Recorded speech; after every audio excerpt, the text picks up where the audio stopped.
Welcome, everyone. I'm Sarah Joseph, and I help people empower people with tools for strengthening relationships.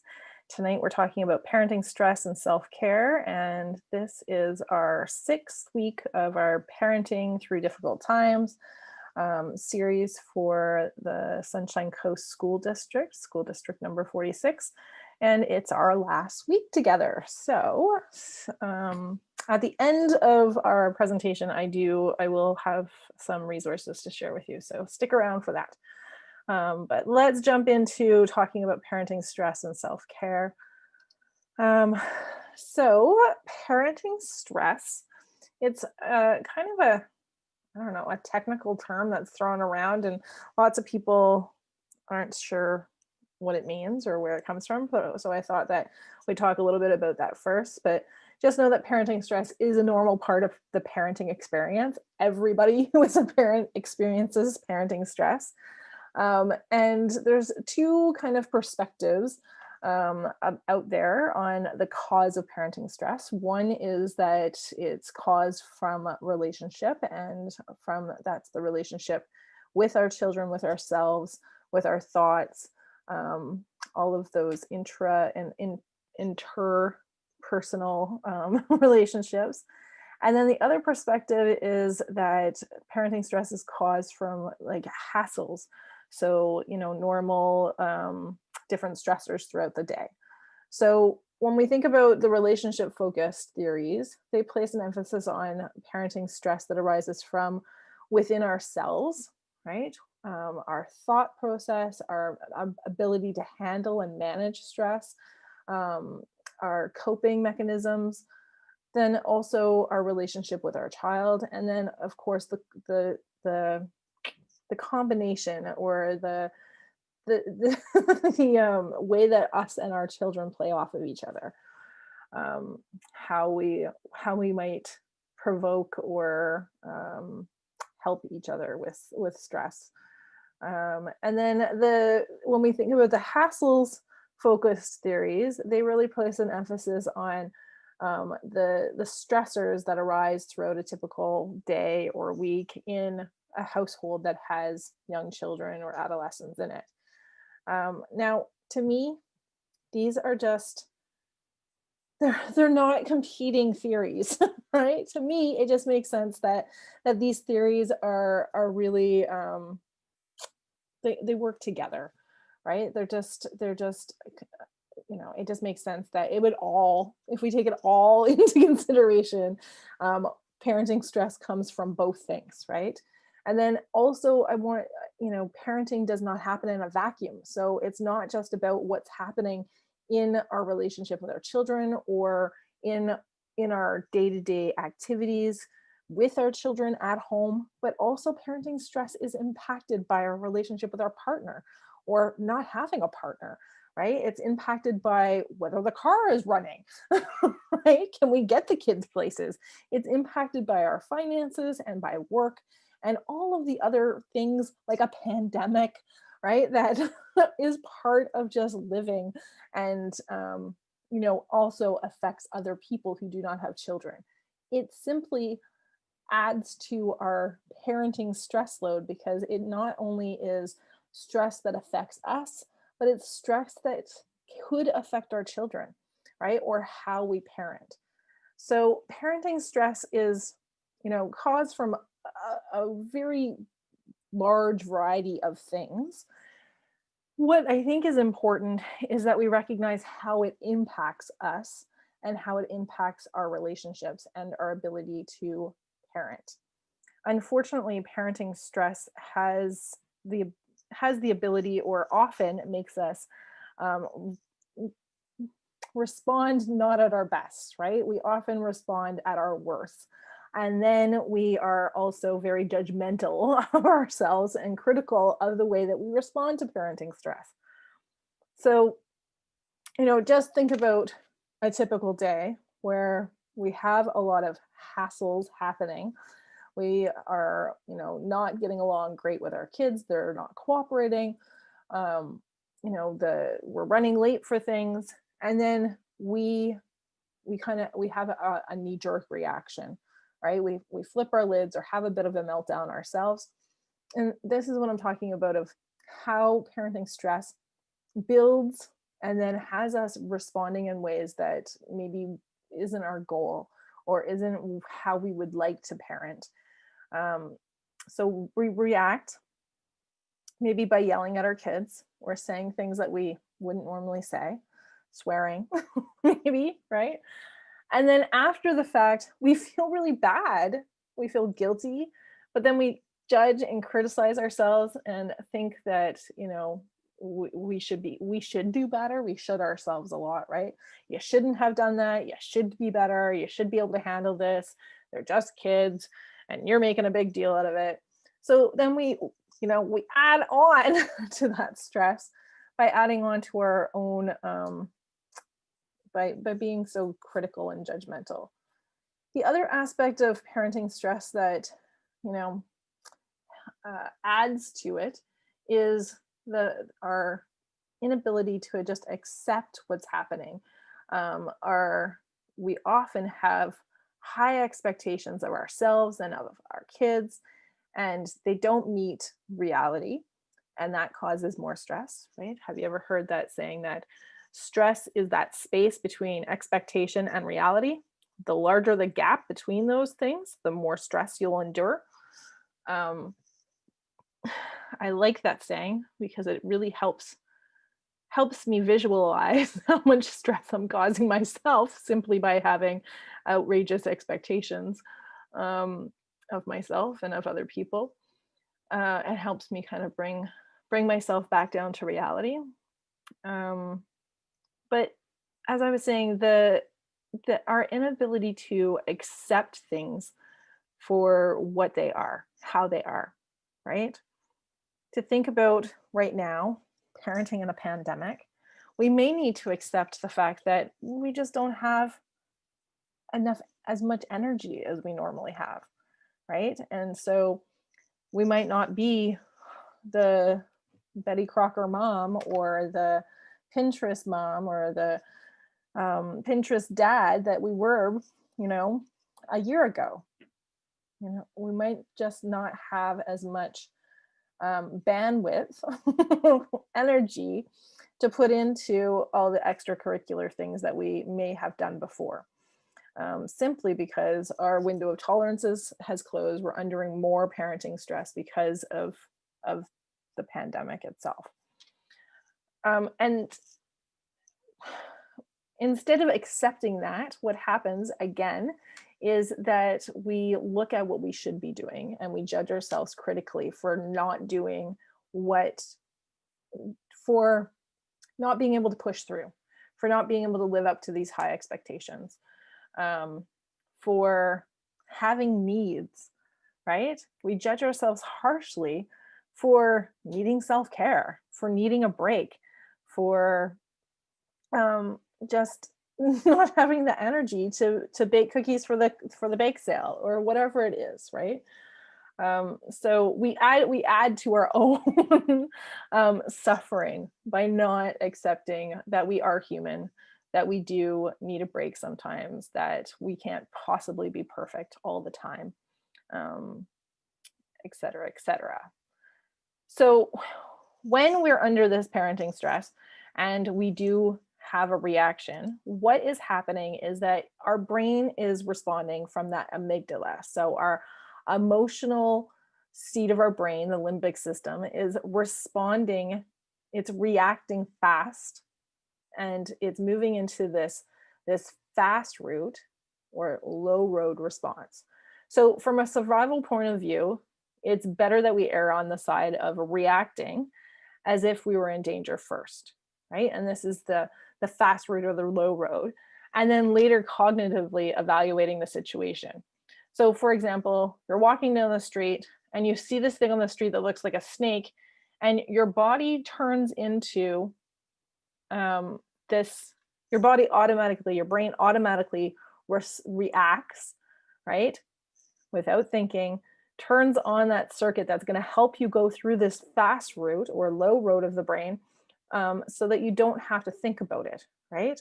And this means that you stop, you jump back, And then your cognitive brain slows things down and takes a moment to catch up. And then it sees that that's not a snake, it's just a stick. It's just a stick in the street, right? But again, if it was a snake, it was a good thing that your body reacted fast without thinking, and it helps you stop before walking into the snake, right? So reactive parenting is really that. That's all that's happening. Our bodies, our brains are under the impression that we are in danger, and it's helping us act fast without thinking. Okay. So when we're under a lot of pressure, we're under a lot of stress, we move into that limbic system of our brain, the emotional seat of our brain, and that starts to lead the way. And when it does, we often we react without thinking. We use this fast route, and that can be detrimental to our relationships and to our kids. And so we can short circuit this automatic fast route reaction so that we can respond with thought. We can respond thoughtfully instead of just that knee-jerk reaction. And the key to this is recognizing when you're getting kind of worked up and taking a break, right? That's the key to the short circuiting of this automatic response. We need to be able to tune into ourselves and recognize when we're feeling like we're about to flip our lids, when we're about to lose it, and take a break. Pause, press pause, go do some breathing, take a time out for yourself, and get your cognitive brain back online. So one of the ways we can do this is with our thoughts. Okay, so often what happens when we're in this, when we're reacting, is that we have these thoughts and they affect how we feel and how we act, right? And we have emotions, and they how we feel affects what we think and what we do, and our behavior affects what we think and how we feel. So they're all connected. However, let's think of when you're trying to, let's say it's the end of the day, you walk into your home after a long day at work, and the house is a disaster. Your teens have been at home all day, and you had left them with a few things, a few chores to take care of while you were out at work. And you come home and they haven't done any of them. And the house looks worse than when you left, right? So when you walk in the door, you're going to have this automatic reaction, this automatic thought or feeling. It could be either that starts the cascade. You might feel annoyed, right? That nothing has been done. Or you might think to yourself, oh my God, they haven't done anything. This place looks worse. And that could cause the feeling of annoyance. Make sense? Okay. So when we have these thoughts, they build on our emotion and they help heighten it, right? So you might feel a bit annoyed when you walk in, but once you start adding thoughts to that feeling of annoyance, it's going to intensify the feelings of annoyance, right? So you might feel a bit annoyed, but then you start thinking to yourself, what the heck did they do all day? They're so lazy. They have no respect for me. I can't believe they did this. Now who's going to clean up this mess? They're going to leave it to me, right? And as you're adding all these thoughts to that initial little feeling of annoyance, that feeling of annoyance is getting more and more intense, right? And what that does is it's going to push us to behave in a certain way.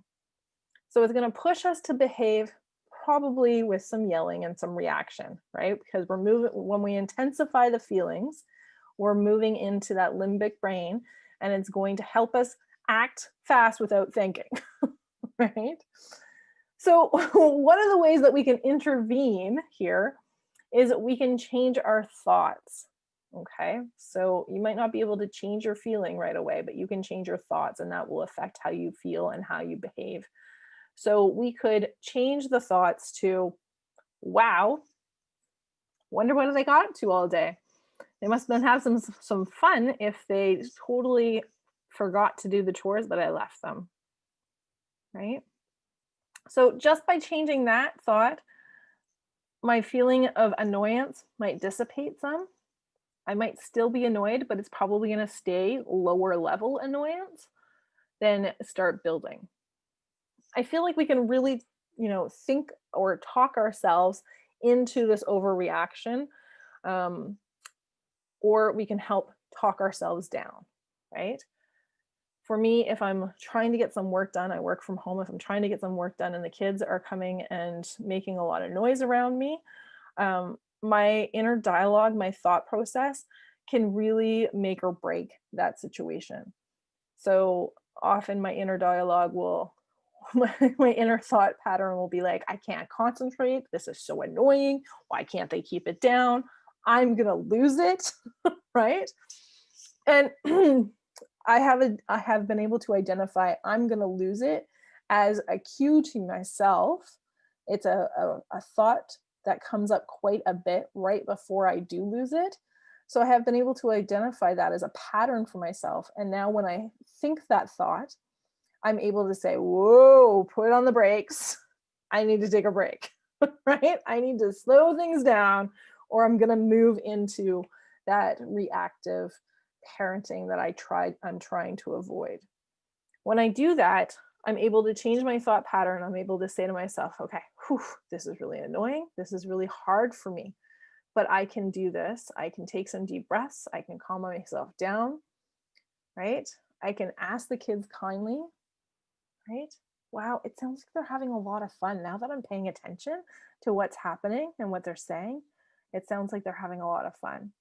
Oh, and isn't that nice to hear my kids laughing together? Right? So when I change the inner dialogue, suddenly my emotions change and my behavior changes. Now don't feel like going and screaming at them and sending them outside. I now can just sit there for a moment and enjoy hearing them laughing and giggling together, um, and then get back to work. Right? Okay, so again, the self talk. Our self talk really does feed our behavior. And so it's helpful if you can pay attention to what you're saying to yourself. And this is a repeated practice. It requires repetition for building new pathways in the brain. So remember, the way that the brain works is there's these circuits that fire. And the more often you go down that pathway, the more often you react quickly without thinking, the faster that pathway lights up in your brain. And so, if you have a knee-jerk reaction of yelling at your kids when they're being loud, then that is a pathway that's well worn, and you're going to find yourself on that pathway often, right? And going down it quite quickly. And so with repeated practice, like I said, was able to identify one of the things that I think right before I go down my pathway. And when I was able to do that, then I was able to start redirecting myself to a new pathway. And every time I go down that new pathway, I am building a new pathway for my brain. And it will get easier to go down that pathway, and it will get easier for me to avoid going down the reactive pathway. But it doesn't happen overnight, right? And I want to make sure that you understand this, that bringing awareness is just the first step, right? We have three kind of steps that we go through when we're retraining ourselves in anything. And the first step is just bringing some awareness. And bringing awareness often means that you don't catch yourself until, like, you don't catch the fact that you're being reactive until after the fact. You've yelled at your kids and then you're like, oh, I just did it again, right? And then the next step is to start catching yourself in the midst of it. So halfway down the pathway, already yelling, and you're like, oh crap, I'm in it. I'm doing it again, right? And then finally, we can start catching ourselves before we go down that pathway. And so those three steps, you can't skip one of them, right? And they have different varying time lengths that you're on that step for. So just remember to be gentle with yourself, right? Don't don't set your expectation that you're going to be able to change this pattern overnight. Um, be realistic about it and give yourself time and give yourself some grace around this, okay? So I've said this almost every week, I think. I'm going to say it again. It is normal right now during a global pandemic to have a smaller window of tolerance, right? To not feel like you can cope with everything that's going on, to feel like you are under more stress than normal and your patience level is smaller than it normally is. This is normal, okay? So it's really important that we help ourselves keep our window of tolerance open and that we take care of ourselves. So I want you to remember the wisdom of the flight attendant. Always put your own oxygen mask on first before you put on your child's. Because if you're not taking care of yourself, how can you possibly take care of anybody else? Right? I love this quote, taking care of yourself is the most powerful way to begin taking care of others. When you're taking care of you, you can show up as your best self. And when you show up as your best self, then you're able to do more. You're able to take care of people. You're able to show up with kindness and firmness, right? You can set boundaries in a way that is respectful. You can be there to hold space for other people, right? So for me, this means doing self-care, right? It means taking care of me is self-care. And self-care, I want to redefine this because we think of self-care as something we do once a week or whenever we can find time or money, when we can make it to the spa with our girlfriends or go out for drinks, right? Go to the pub or the brewery, or go golfing or fishing or whatever it is that you label as self-care. And we often think that that's self-care. I can go to the salon or I can go golfing or whatever it is. The truth is that self-care isn't selfish. You don't need to spend money to do it. You don't have to have a lot of time to do it. It's something that we need to sprinkle throughout our days. We need to be continuously doing in order to refuel and feel like we have enough to give to somebody else. Parenting is draining. And so if we're not constantly filling our own bucket, then we won't have anything to give to our kids, right?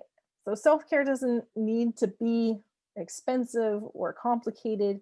It can be as simple as asking for help or taking a step back, right? Or spending some time alone, asking for what you need or saying no, right? All of that can be self-care. Self-care can be drinking your coffee while it's hot, having a shower, right? Taking a bath. It could be reading a book or walking the dog, right? All of those things can be self-care. It's just about how we look at it, right? And how intentional we are about doing it because it makes us feel good, right? So I want you to think about how full your bucket is right now. If the goal is to have a full bucket to give from others from the overflow of our bucket, how are you doing? Right? Do you know what the things are that fill your bucket and which things drain it? Right?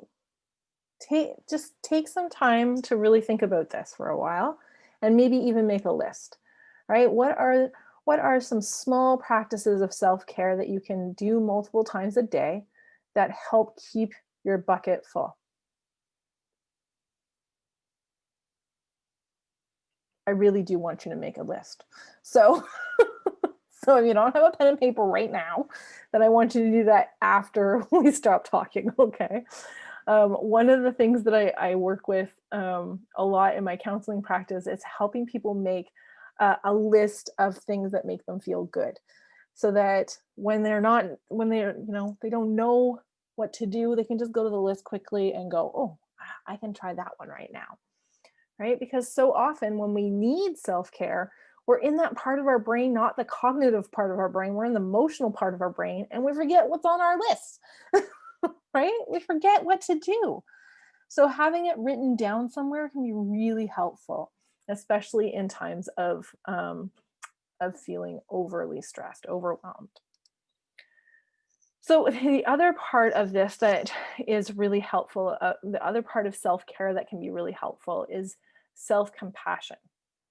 So self-compassion is is really just taking care of you emotionally.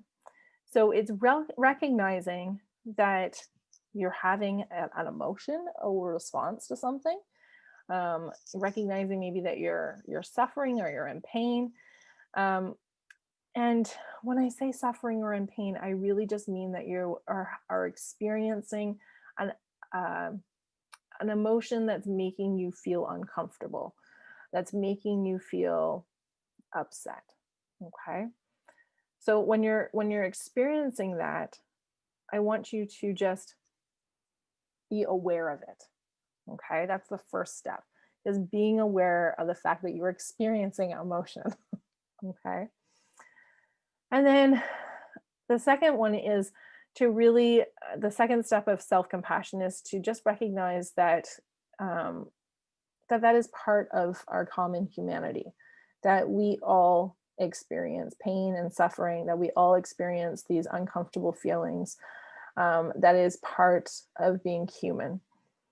Um, and the third step of self-compassion is being mindful of what's happening. So acknowledging your suffering, and I like to say we want to name it, right? We want to say, whew, gosh, feeling really frustrated right now. This is really hard for me, right? And when we're able to acknowledge it like that, it helps calm our system. It calms our nervous system, and then we can give ourselves some comforting by saying something kind to ourselves, right? When often we're so hypercritical of ourselves, we often, as I said, we often talk negatively about ourselves to ourselves. And the things that we say to ourselves, we would never dream of saying those things to anybody else. So what the way that I want you to speak to yourself is the way that you would speak to your child if your child was suffering, if your child was in pain, if they were heartbroken, or they were, just in, just suffering. You would be so kind to them. And if, or to your best friend, right? If your best friend called you up and said, oh, I was the worst parent today. I yelled at my kids and I swore in front of them. And it was just like, it was just the worst thing. And, they should just take away my kids because I'm just like the worst parent in the world. You are not going to say, yes, you are. I'm calling, I'm calling the authorities. They should take your kids away. You're never going to say something like that to your best friend, right? You're going to listen with compassion, and you're going to point out their strengths, and you're going to say, we all have bad days. We all make mistakes, and tomorrow is going to be a much better day because you are such an awesome parent. Your kids love you, right? And they're lucky to have you.